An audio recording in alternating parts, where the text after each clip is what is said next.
Welcome to the program. You're with Rise News in Nigeria's capital, Abuja. Ahead over the next 30 minutes, all the global headlines you need to know about. I'm Folake Adesugba. Rise News now begins. And our top stories, Russian President Vladimir Putin has accused Ukraine's leader of trying to boost his ratings ahead of 2019 elections with a naval confrontation of Crimea. Plus, at least 10 people have died and 19 injured after a compound for British security firm G4S was attacked in Afghanistan. And President Donald Trump and his wife Melania lights the national Christmas tree in the park behind the White House.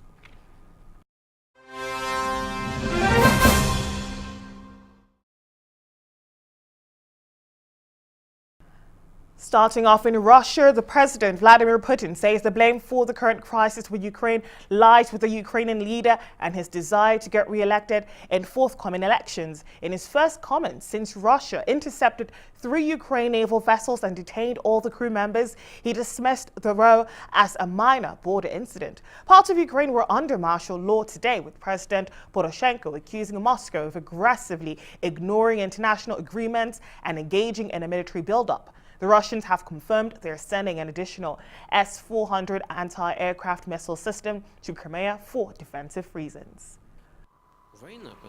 And now a minor incident in the Black Sea and they impose martial law in the country. It is clearly done because of the upcoming election. It's an obvious fact. What was the border control supposed to do? Military ships have illegally entered into the territorial waters of the Russian Federation and aren't responding. It's unclear what they're going to do. If the Russian border control had done anything differently, they would all need to be prosecuted. They fulfilled their military duty, the order, their legal functions to protect the territorial integrity of the Russian Federation. I think the same actions would have been taken in your country as well. Well, meanwhile, the 9 captured Ukrainian sailors have been placed under formal arrest following court hearings in Crimea. Now, the decision came a day after the court in Simferopol ordered 15 of the sailors' compatriots to stay behind bars for the next 2 months. Russia is treating the seamen as individuals who violated the Russian border, an offense that carries up to 6 years in prison. Ukraine insists they are prisoners of war. It says some were seriously injured in the confrontation and has asked the International Red Cross to arrange a visit to see them. Elsewhere, Secretary of State Mike Pompeo has told reporters that there is no direct reporting connecting the Crown Prince of Saudi Arabia to the order to murder Khashoggi. Pompeo did not directly respond to questions as to why CIA Director Gina Haspel was not present at a briefing with senators. Instead, he responded by saying, and I quote, "I was asked to be here, and here I am." Earlier, Pompeo told senators that America's national security interests are at stake as they consider a vote to halt U.S. involvement in a Saudi-led war in Yemen. Good morning, everyone. Secretary Mattis and myself just had the opportunity to brief all the senators who wanted to hear from us. We talked about U.S. policy in Yemen and U.S. policy with respect to the Kingdom of Saudi Arabia. We also, obviously, spoke about the heinous murder of Jamal Khashoggi, and we made clear that they're considering debating a resolution on the Senate floor, which we think is just poorly timed. We are on the cusp of allowing the U.S. envoy Martin Griffiths to, in December, gather the parties together and hopefully get a ceasefire in Yemen, something that we have diplomatically been striving for months, and we think we're right on the cusp of that. And so it is the view of the administration, Secretary Mattis and myself, that passing a resolution at this point undermines that. It would encourage the Houthis, it would encourage the Iranians, it would undermine the fragile agreement for everyone to go to Sweden and have this discussion. So we hope that they'll consider that, be thoughtful in how they proceed, and we're happy to give them further information if they should so choose. Secretary Pompeo, Secretary Pompeo. CIA director, why wasn't the current CIA director here briefing senators as well? I was asked to be here, and here I am. But senators were very frustrated. Normally, in your past role as CIA director, you would be here briefing these senators on an issue this sensitive. Why isn't the CIA director herself here today? I was asked to be here, and I'm here. You've seen all the intelligence, presumably. Do you believe that the Crown Prince of Saudi Arabia ordered Jamal Khashoggi's killing? I do believe. I've read every piece of intelligence, unless it's come in the last few hours. I think I've read it all. There is no direct reporting connecting the Crown Prince to the order to murder Jamal Khashoggi. And that's all I can say in an unclassified setting. Mr. Secretary, is he responsible? Are there any scheduled Yes, high-level ma'am. meetings with North Korea? Are there any scheduled high-level meetings with North Korea? I don't have anything to add on the sequence of events in North Korea. But I'm very hopeful we will have senior-level meetings before too long. Is MBS responsible? You say you're on the precipice of a deal. I didn't say a deal. Of the first opportunity for them to get together. All of Trump's public statements indicate that Iran is very far from coming to the table for negotiations. How do you rectify the two? Which is true. Well, the parties that will be there will be those who are engaged in the civil war in Yemen. So there'll be representatives from the Yemeni government, from the Houthis, all those interested parties. We hope the Iranians won't upset the apple cart. They have been funding, arming, providing assistance and support to the Houthis, which have allowed the Houthis to continue to fight well beyond what would have made any sense at all. And we do hope the Iranians won't upset this opportunity to both resolve the civil war and give everyone the opportunity to resolve a massive humanitarian crisis that's in Yemen today. Well, senators are expressing disappointment that officials from the intelligence community were not present at a closed-door briefing over the U.S. response to the killing of Saudi journalist Jamal Khashoggi. Democratic Senator Dick Durbin of Illinois said the White House made the decision that CIA Director Gina Haspel would not appear at Wednesday's briefing alongside the Secretaries of State and Defense. Senator Lindsey Graham said he would insist on a briefing from Haspel and threatened to withhold his vote on key measures, including the spending bill, if that did not happen. So let me just say that not having Gina Haspel, the CIA director, at this briefing is a cover-up to a critical question that the members of the Senate have as to the murder of Jamal Khashoggi and a critical element of U.S.-Saudi relationships. It's outrageous that the Senate can be stonewalled from hearing from the CIA director. I have respect for the Secretary of State and Defense, but I don't need them to characterize the information of the CIA and the intelligence community. I need to hear it directly. It tells me volumes about what really is going on here. Because Gina Haspel, if all of the accounts are true, would have said with a high degree of confidence that, in fact, the Crown Prince of Saudi Arabia was involved in the murder of Jamal Khashoggi, a United States permanent resident and a journalist. But I'm not going to blow past this. So if that briefing is not given soon, it's going to be hard for me to vote for any spending bill. Well, then they're going to have a hard time getting me to vote for us to move forward. I'm not. Quite frankly, I am not going to be denied the ability to be briefed by the CIA that we have oversight of about whether or not their assessment supports my belief that this could not have happened without MBS knowing. And if the briefing reinforces the conclusion that I already have tentatively formed, then there will be no more business as usual with Saudi Arabia. The most persuasive presence in this briefing was the empty chair, a chair that should have been occupied by Gina Haspel, the head of the Central Intelligence Agency. We were told in this briefing that it was the direction of the White House that she not attend. I cannot recall a briefing on such a sensitive measure where we have been denied access to the intelligence agencies of the United States. As a consequence, much of the testimony was interesting but not persuasive. There are many of us who believe that this execution of Khashoggi in Istanbul could never have taken place without the knowledge and direction of the Crown Prince of Saudi Arabia.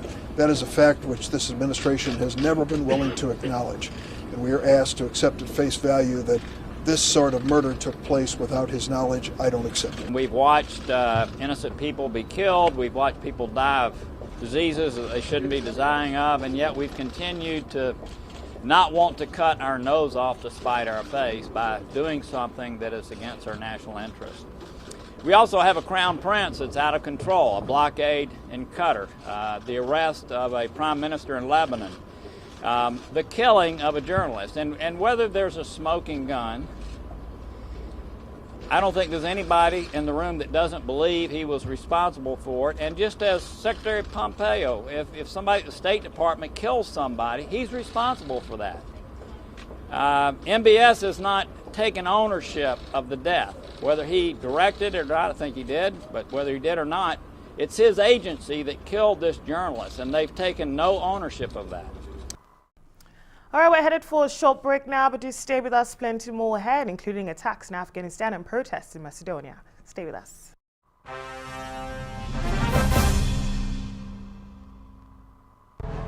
Nigeria. We are 198 million productive people with over 900,000 square kilometers of fertile land. Nigeria's banking system has emerged strong and resilient from the 2016 crisis, which has enhanced our productivity in agribusiness and manufacturing. Come, invest in Nigeria's agribusiness, manufacturing, and value-added mining. Enjoy the Central Bank of Nigeria-led initiatives in funding interventions, stabilized exchange rate, friendly capital repatriation regime, and many more. The Central Bank of Nigeria's robust monetary policy and interventions under President Buhari's administration and positioned the economy to target and attain a GDP growth of 6% with a strong and growing external reserves. Come, invest in Nigeria. Nigeria, ready for business. As a fashion writer, I know how quickly trends are created and changed. In business, it's no different. To stay ahead, I needed a plan flexible enough to meet my changing communication needs. More Business 2.0 didn't just give me voice and data in one package. I got a whole lot more. With More Business, setting up my website was no problem. But I'm not just a fashion writer. I also own a home decor store before I decided to open an accessory store. With my customized More Business plan, managing my staff's communication is easy, no matter how frequently they come or they go. With 9mobile's new online self-service this week, I could adapt my plans to include this. From 2,000 Naira, choose a business bundle, customize your staff's voice and data lines, and enjoy a variety of add-on business services. Dial *200 *5# now to subscribe. More Business.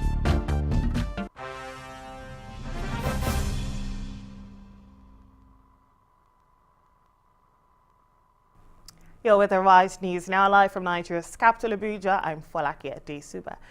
Now on to Afghanistan, where at least 10 people have died and 19 injured after a compound for British security firm G4S was attacked. Gunmen stormed the compound after a car bomb was detonated outside, according to an Afghan Interior Ministry spokesman. Foreigners were among the casualties. There was reportedly a heavy exchange of gunfire. The Taliban have claimed responsibility for the attack. Now, while the Interior Ministry confirmed the death toll, it also warned the number could well rise. Elsewhere, thousands of supporters of Macedonia's conservative opposition protest a proposed agreement with Greece to change the country's name to North Macedonia. The conservative VMRO-DPNE party, which governed between 2006 and 2016, renewed a demand for early elections, arguing that the 18-month-old Social Democrat government was unable to deal with the crisis facing the country.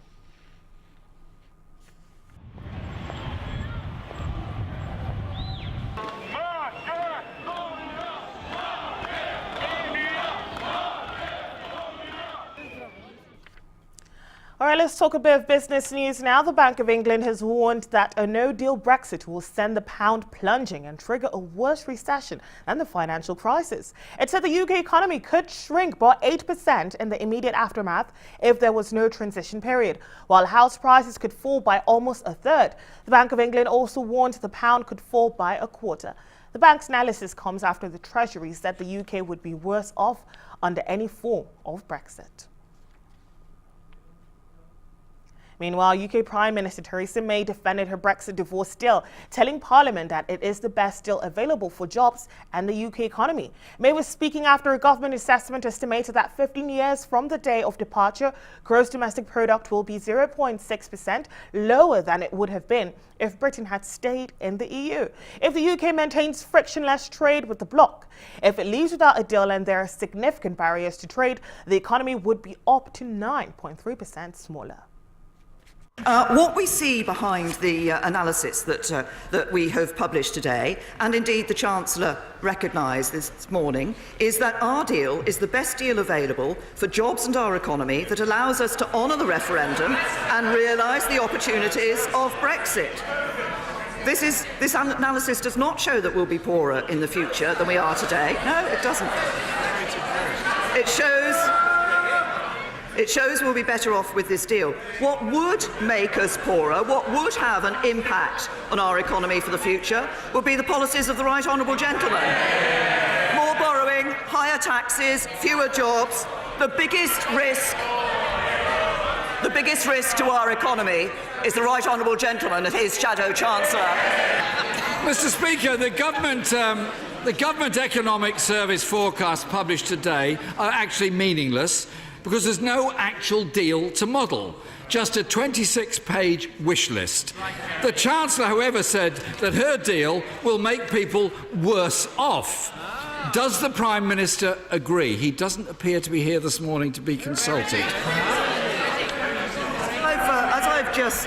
As I've just set out to the Right Honourable Gentleman, what the analysis shows, it does show that this deal that we have negotiated is the best deal for our jobs and our economy, which delivers on the results of the referendum for the British people. And I believe that we should be delivering on the result of the referendum. But he talks about the political declaration. He calls it a wish list. Now, what he's describing is a political declaration that's been agreed between the United Kingdom and the European Union that sets out an ambitious, broad, deep and flexible partnership across trade and economic cooperation, law enforcement and criminal justice, foreign policy, security and defence, and wider areas of cooperation. And what does Labour have to offer? 6 bullet points. My weekend shopping list is longer than that. A lot happening there.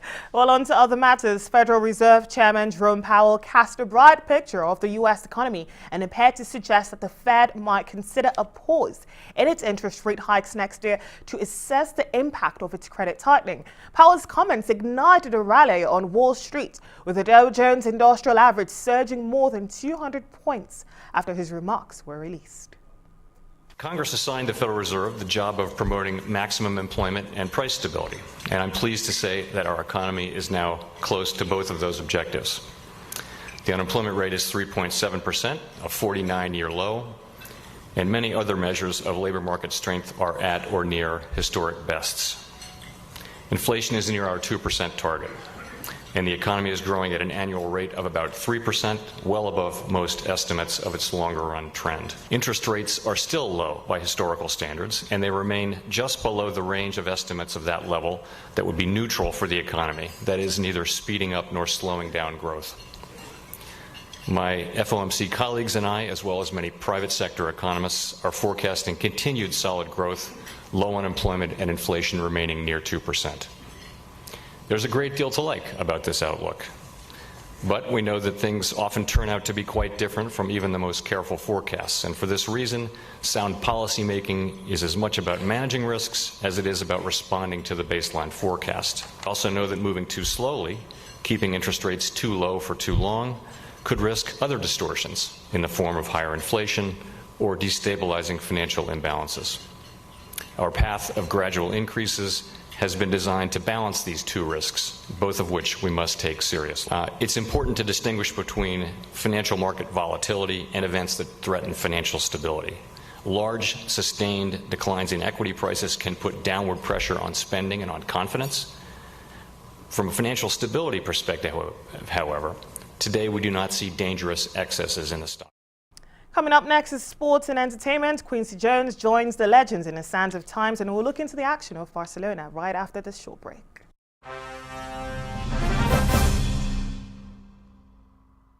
Thinking of banking in Africa? Think Zenith. In today's fast-moving, fast-changing world, you need a financial partner that understands your unique expectations. A bank with presence in major financial centers across the world, with the enabling platform to facilitate seamlessly whenever, wherever, however.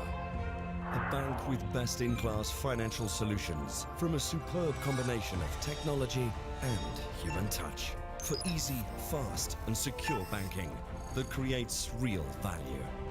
Turning dreams into reality is now in your hands. People, technology, service. Zenith Bank, in your best interest.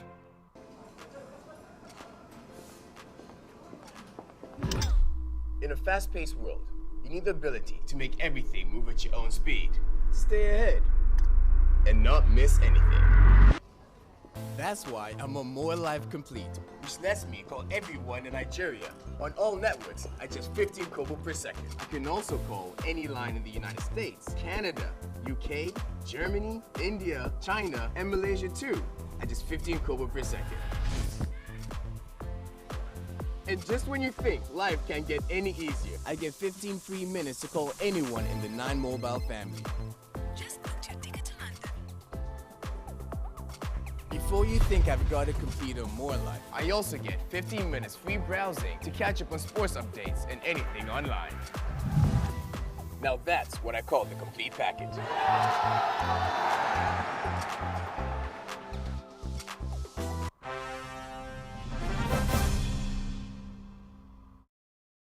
You're with the Rise News now, live from Nigeria's capital, Abuja, and I'm Folake Adesugba. Now let's head into entertainment now. President Donald Trump and his wife, Melania, light the national Christmas tree in the park behind the White House. It's the 96th straight year for the presidential tradition. The first lighting took place on Christmas Eve in 1923, when President Calvin Coolidge lit a Christmas tree in front of 3,000 spectators. The national Christmas tree is a living Colorado blue spruce. It is surrounded by 56 smaller trees featuring ornaments from every state and territory and the District of Columbia.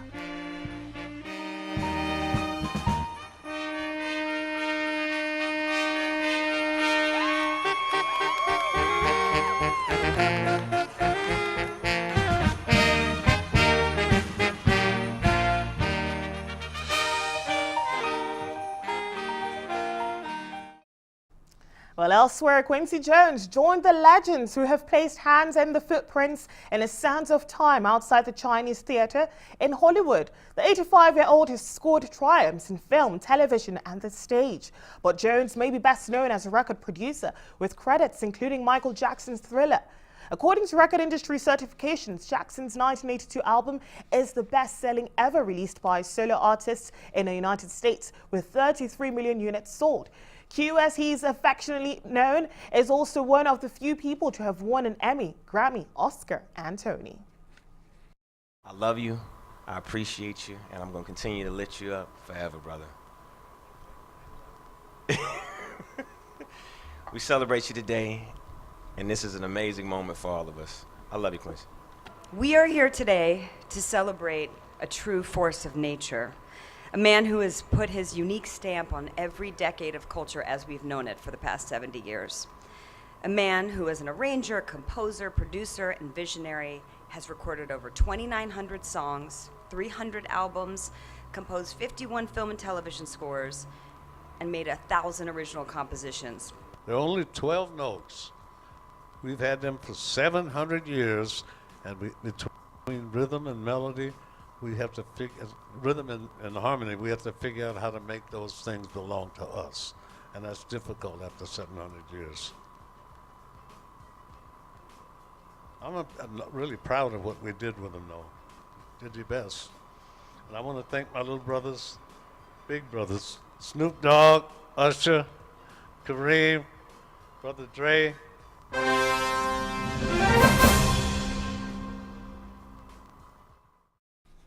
Let's look at all the action in sports now. Barcelona ensured they will reach the Champions League knockout stage as Group B winners with victory at PSV. The Spanish side had already qualified for the last 16 but still top spot with a Lionel Messi strike and Gerard Piqué's clever second. Piqué stabbed into the bottom corner in what looked like a planned move from Messi's swept delivery after the Argentine fired home through a crowd. Luc de Jong scored a late consolation for PSV, who missed a host of chances. And in boxing, Tyson Fury and Deontay Wilder's final news conference descended into chaos as they clashed on stage 3 days before their heavyweight bout in Los Angeles. A packed room watched the verbal jousting, and after Fury's words saw Wilder grow visibly more irate, the pair began pushing during a face-off. Their teams got involved, prompting 60 seconds of mayhem. Fury removed his shirt as security intervened before the duo and their entourages were cleared from the stage. What started with both men hyping in Staples Center but developed into an exchange of insults, with both men promising a knockout. Never a dull moment in sports. Well, that's it for this edition of Arise News Now. Do stay with us on the channel, though. I'm Folake Adesugba from the whole team here in Abuja and London. That's goodbye for now.